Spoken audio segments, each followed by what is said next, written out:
मान सरकार के स्वास्थ्य क्षेत्र में 5 बड़े कदम। आम आदमी क्लिनिक की स्वास्थ्य सेवाएं अब घर बैठे व्हाट्सएप पर उपलब्ध। आम आदमी क्लिनिकों में 107 तरह की मुफ्त दवाइयां। आम आदमी क्लिनिकों में 47 तरह के मुफ्त टेस्ट। आम आदमी क्लिनिकों में एंटी रेबीज का मुफ्त टीका। आम आदमी क्लिनिकों में गर्भवती महिलाओं का मुफ्त इलाज। यही है नया पंजाब, जहां इलाज भी मुफ्त और मान सम्मान भी पूरा, क्योंकि लोगों की सेहत है सरकार की जिम्मेदारी। 4 PM न्यूज़ नेटवर्क में दोस्तों आपका स्वागत है। मैं हूं आपके साथ राशिद ज़हीर। प्रधानमंत्री जी जापान से जब तक आप मेरी खबर सुन रहे होंगे चीन पहुंच चुके होंगे। आपको मालूम है कि पूरी दुनिया में हर आदमी, हर एक देश अपना सेलिब्रेशन करता है। उसमें उन लोगों को भी इनवाइट करता है जिनसे उसके कोई ना कोई सरोकार होते हैं। चीन ने 26 देशों को वहाँ इनवाइट किया। आपको पढ़कर सुनाऊंगा कौन कौन है। प्रधानमंत्री मोदी को इनवाइट नहीं किया। अलबत्ता चीन में वो हैं। SCO की समिट पूरी करने के बाद वापस आ जाएंगे, लेकिन 3 तारीख में 4 तारीख में जो वो परेड होने जा रही है उसमें उनको न्योता नहीं दिया गया।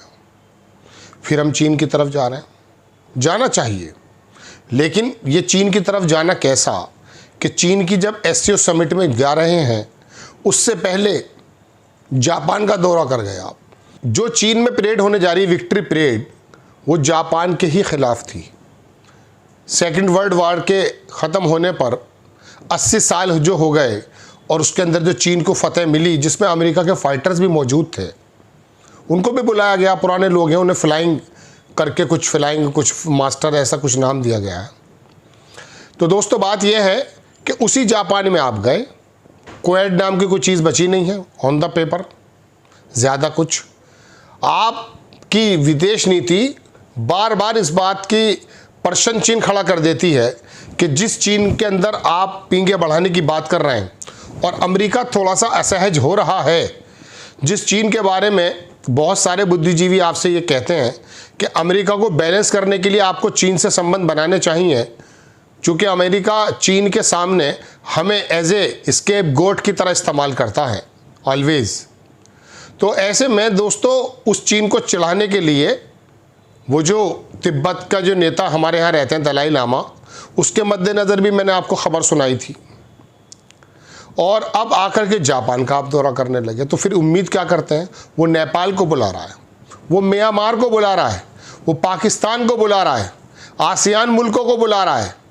एशिया के जो मुल्क हैं वो तो शामिल हैं ही, लेकिन अफ्रीकी मुल्क एक तो ऐसा देश है जिसका सर्वे सर्वा मोदी जी के पैरों में गिर गया था गालिबन। पप्पू गुनेवा या निकोरा बार कुछ नाम में मेरे जहन से निकल रहा है, शायद मैं भी पढ़कर दिखाऊंगा आपको।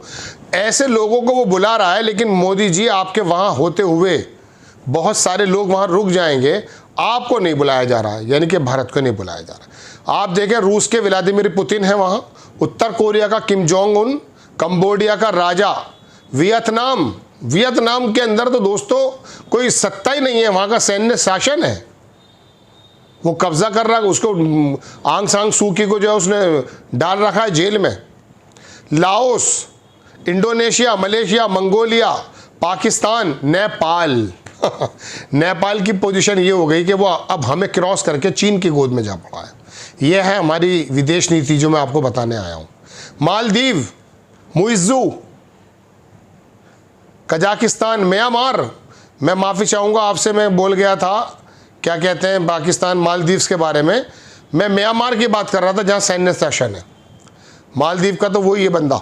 Iran, Belarus, Serbia, Slovakia, Cuba, दक्षिण कोरिया, पूर्व तिमोर, वेनेजुएला, सिंगापुर, मिस्र, ब्राज़ील, निकारागुआ, शायद यही था वो, निकारागुआ का पप्पू गिनोवा कुछ करके था वो, हंगरी।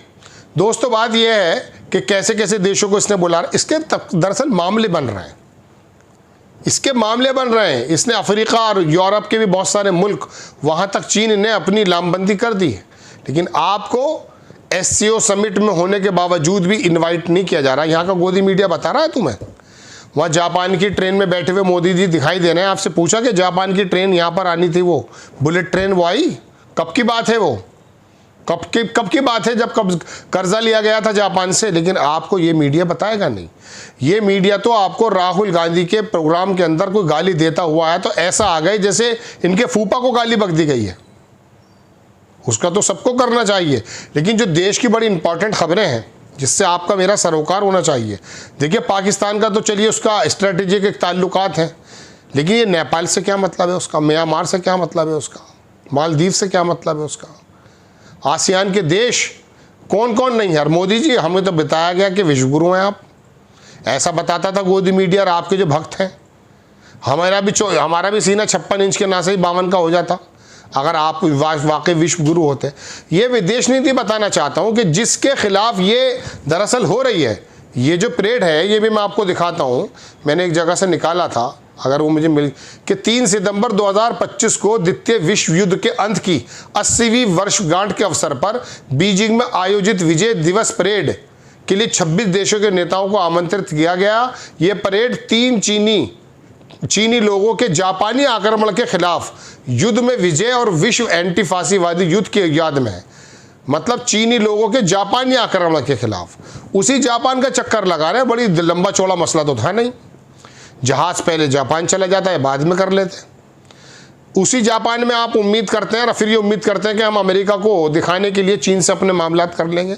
अभी कोई बहुत ज़्यादा खोला नहीं है उसने, सिर्फ वो मैग्नेट्स वगैरह दिए चीन ने, ऐसा कुछ नहीं है कि वो बहुत ज़्यादा। लेकिन देखिए आप क्या हाल है। ये विदेश नीति की बात है दोस्तों। मैं आपको एक बात और बताता हूँ दोस्तों कि पड़ोसी के मुतालिक राय जो है ना बहुत सोच समझ के बनानी चाहिए।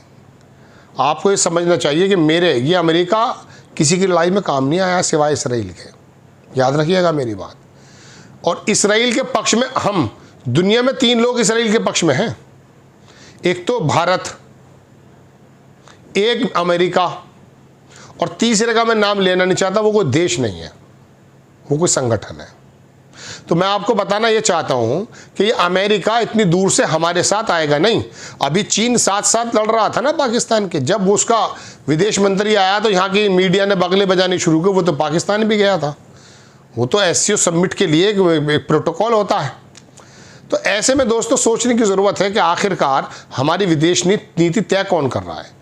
अंबानी के ऑब्जर्वर रिसर्च जो वो है फाउंडेशन, उसके मुताबिक तो आपने अमेरिका से तो ताल्लुकात बिगाड़ ही लिए हैं, लेकिन चीन से बिगाड़ने के लिए तो आप खुद जिम्मेदार हैं। उसी जापान को, उसी दलाई लामा को, अरे भाई हमारा मतलब क्या है भाई। दलाई लामा का नया आदमी आने वाला है, 6 तारीख पिछले महीने की बगस में बताया गया था, उसका नामकरण होना था, उसका जो भी कुछ होना था। हमें इसके अंदर बोलने की ज़रूरत क्या। लेकिन चलिए खैर, महामानव हैं, जो कुछ कर रहे हैं वो सही कर रहे होंगे। तो नेपाल से और पाकिस्तान से और म्यांमार से और मालदीव से भी गया गुजरा हमें मान लिया गया है। ये बात नहीं बताई जा रही आपको। एससीओ समिट में जाएंगे प्रधानमंत्री जी, जाना चाहिए। पिछली में गए तो थे राजनाथ सिंह, जब आया मामला हस्ताक्षर करने का बाकायदा वहाँ से आ गए वापस। अब मैं क्या बताऊँ आप।